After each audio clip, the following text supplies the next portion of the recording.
你在逛博物馆时突发大火，有一只小猫和一幅世界名画，只能救一个，你会选哪个？一种观点认为，再古老珍贵的文物也比不上眼前活生生的生命，近处的哭声你都不管，更何况远处想象中的哭声呢？另一种观点认为，世界名画是生命的传递，是历史的见证。世界上有无数只猫，而名画只有一幅，应该选择去救更有价值的东西。你会怎么选择呢？启动急救系统，准备出战役。1001、1002，各单位报告目前情况。心脏机能正在努力恢复，也在努力恢复当中。各部门请住，我们共同抵抗这个难关。患者呼吸心跳恢复。你知道你的身体有多爱你吗？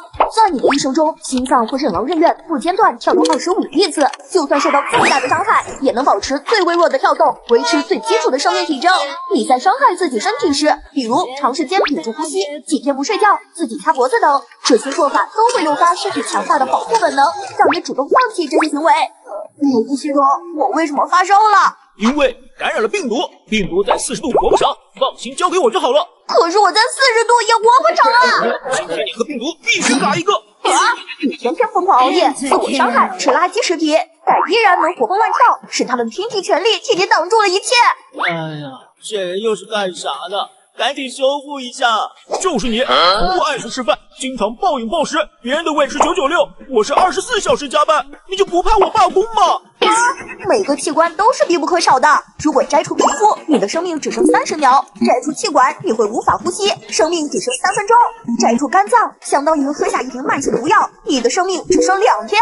亲爱的所有器官和细胞们，你们辛苦了！每个器官最爱的食物在这儿，你为什么不点赞？快跑啊！地震了！学校不会教你的救命技巧，赶紧点赞收藏。当地震发生时，你只有12秒的时间逃生自救，你的每一个决策都关乎着你的安危。地震时，你会有强烈的眩晕感，因为你所处的建筑已经倾斜，而你看到的墙体和地面依然是垂直的。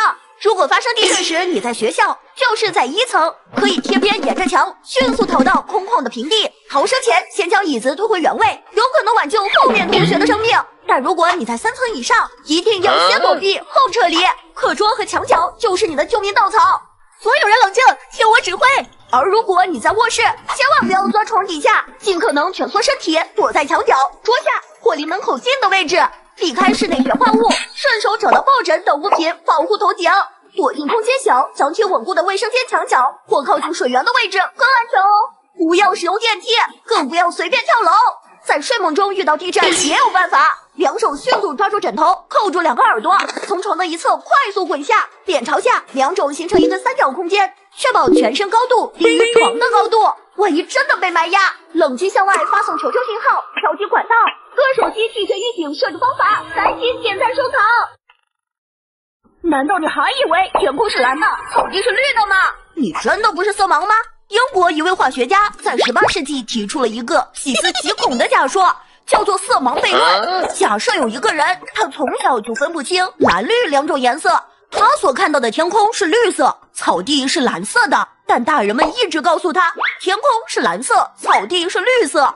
所以即使他看到的颜色跟别人的不一样，但叫法却都相同。虽然他分不清蓝色和绿色，但他会认为自己眼中的绿色的天空叫蓝色，蓝色的草地叫绿色。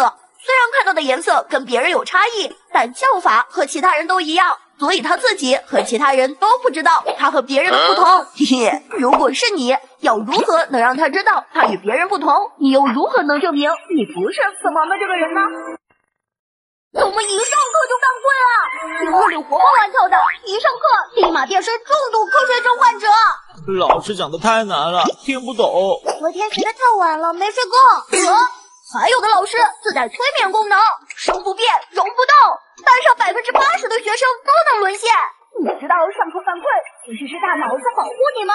从医学角度来讲，大脑容量少的人如果一下子接触过多信息，为了防止脑容量过载，就会开启保护装置，自动回避大量的信息处理。这个过程需要更多的氧气和血液，就会使人出现嗜睡的情况。而如果你老在困的时候学习，就会导致你一学习就困。就像巴甫洛夫的狗实验中，最初狗对铃声没有任何反应，然而，当多次同时呈现铃声和食物后，狗开始产生条件反射，听到铃声就开始流口水。学习也是这样，总在深夜学习犯困，之后就算学习不是深夜也会困。各部门注意，该学习了，开始犯困。啊！学会这几招，教你有效学习不犯困。第一招，欺骗大脑，在学习的时候暗示自己并不困，绝对并不多。哦，简单知识，现在不困还可以学。第二招，用风油精，轻度犯困闻一下就能清醒，还可以涂太阳穴。再狠一点就涂眼袋，就是有点残忍。最强的一招来了，把胳膊肘垂直放在桌子上，手掌打开，手心朝向耳朵一侧，保证你立马清醒。哎呀，我真是太机智了！你知道世界上最倒霉的人是谁吗？难道不是我吗？你这算什么？我可是大家公认的世界最倒霉的人。瞎说，我才是。啊，这也要争？我叫尼克，20年内连续被闪电击中4次，谁能有我惨？1918年，因为一道闪电，我的马游到了井下，我从马上摔了下来，从此下半身瘫痪。6年后，我在河边的树下钓鱼，结果闪电击中了那棵树，导致我左半身瘫痪。又是6年后，我再次被闪电击中，全身瘫痪，成了植物人，全身只有脸能动。手才3次嘛，活着就好。这还没完呢，我之后太过抑郁，嘎了。但是我的愤怒又再次被闪电击中，不被摧毁。啊！你这是发了多少毒誓啊？呵呵呵，我比他还惨。我叫诺纳德，我本打算从10楼跳楼，等我经过9楼的时候，子弹射中，直接嘎了。后来知道8楼有施工队安装了安全网，如果不是被枪击中，我就会吊在安全网上活下来。这个不如第一个惨。还没说完呢。当时9楼有一对夫妻吵架，老太太拿出一把猎枪恐吓老头时，不小心扣动了扳机。这不怪我呀，这么多年了，我们一吵架我就会拿枪恐吓他，但枪里总会装子弹呀。最离谱的来了，我就是他们的儿子。警方在家中找到了我的日记，发现了枪中的子弹是我自己装的，因为我老爹限制我的经济自由，我想用俺老妈的手送走他，结果，我可赞，我比你惨。你觉得他们谁更倒霉？为什么不点赞？你敢信吗？单听网上的一段试题就能让你回不了家。橘色帽子，绿色书包，蓝色短裤，叫小儿郎是吧？就是你了，小儿郎。妈妈今天有事，我来接你去吃饭。你是谁？你怎么知道我的名字？哈哈，我是你妈妈的同事呀，我们关系可好了。昨天下午你妈妈还把你背课文的视频发给我看呢。小儿郎，学校教课文你再背一遍，我给你拍下来。确实有这回事。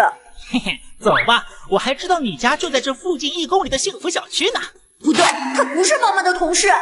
昨天妈妈把视频发到了网上，她是从网上看到了我的消息。哈哈，1公里幸福小区，又一个送上门的。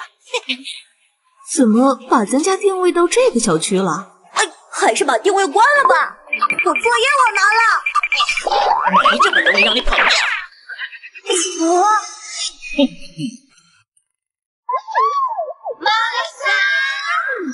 Rocket paper ain't tonight. The punch tired, just have some fun. No, maybe to fight, maybe fly. Maybe I got the all out. Passion don't call me.